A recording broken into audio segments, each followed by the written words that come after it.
The runtime specification provides the tool with the necessary information about the system or software environment. RTS also supports the C multi-line comments.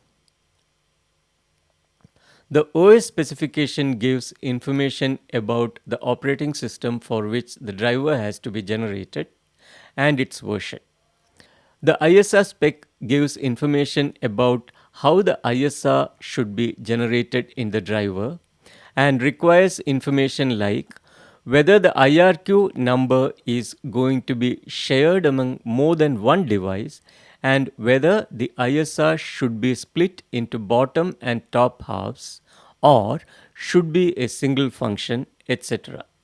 In case the IRQ number for the device is already fixed, that number can be provided as part of this specification.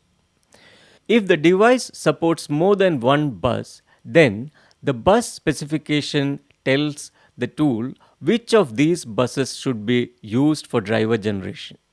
It also carries information as to whether the data transfer should be done using PIO or DMA mode.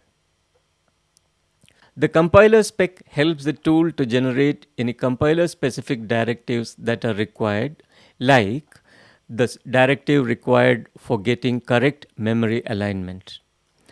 The CodeGen spec allows some amount of customization of the generated code. In this, the first specification tells the tool to generate register access calls that use OS calls. The other option is to use direct calls. The second specification results in the generation of register access macros for all the registers and fields. The default is to generate the macros only for the registers and fields that are actually used in some specification or programming sequence.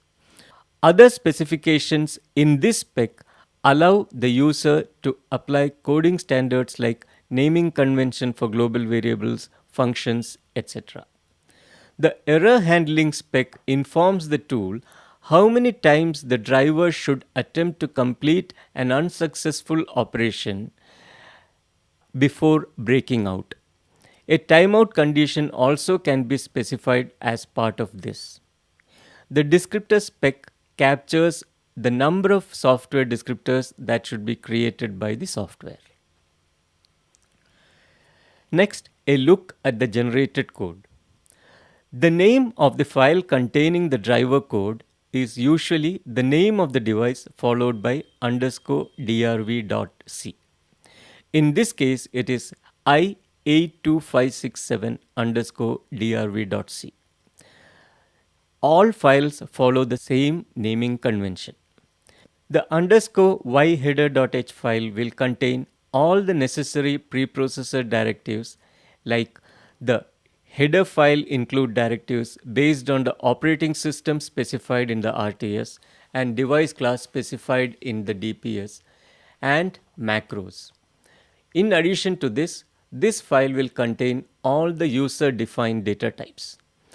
All the information that is shared across functions will be stored in the private data structure that is usually named based on the device name. The standard suffix for this data type is prv_data. All the features that are not specified with keywords are accessed using function pointers. The list of such function pointers depends on the class of the device, and the mapping of the various features to appropriate function pointers will have to be done manually. All the function pointers are collected together in a struct, and a function is generated and called to provide a single point in which this initialization can be done. The tool also generates a function called dbgpr_regs that will dump register contents. Calls to this function are generated at appropriate points in the generated driver code and is called using a debug macro. The definition of this macro is based on whether debug has to be turned on or not. The _YREGACC.h file contains macros that are used to access all the registers and fields of the device. These macros depend on the register specification in DPS, the bus spec, the OS spec, and code gen specification in the RTS.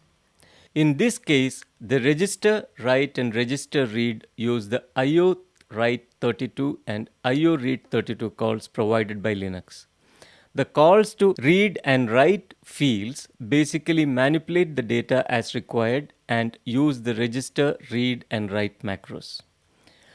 The init feature specified in the DPS has been generated as the underscore y init function. Similarly, the finit feature will get generated as underscore y finit function.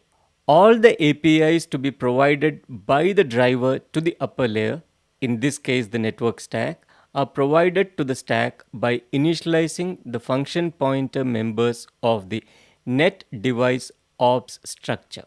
Since it is a PCI device, the driver is registered with the kernel using the PCI register driver call and the address of the duly initialized PCI underscore driver structure.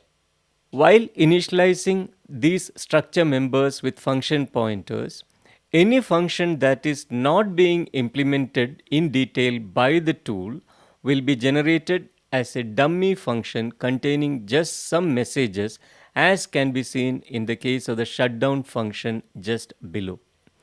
As can be seen, the probe function, open function, etc., as required by the Linux network device driver model, has been generated with device specific function calls being made using function pointers. All the features have been translated into C functions.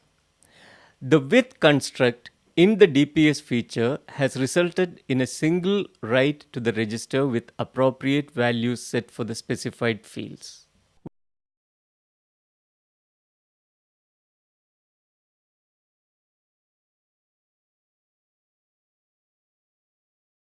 The poll until construct in the DPS has been generated as a while loop that checks for the specified condition and breaks if the condition is satisfied.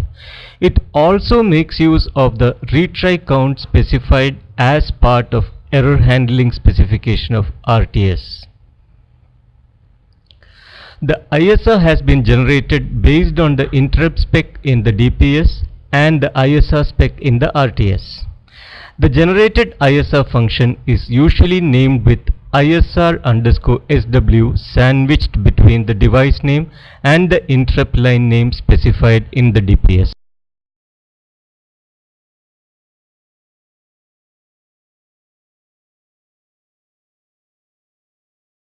With that brief overview of the generated output code, the demo of DDGen by Viavia Labs is complete.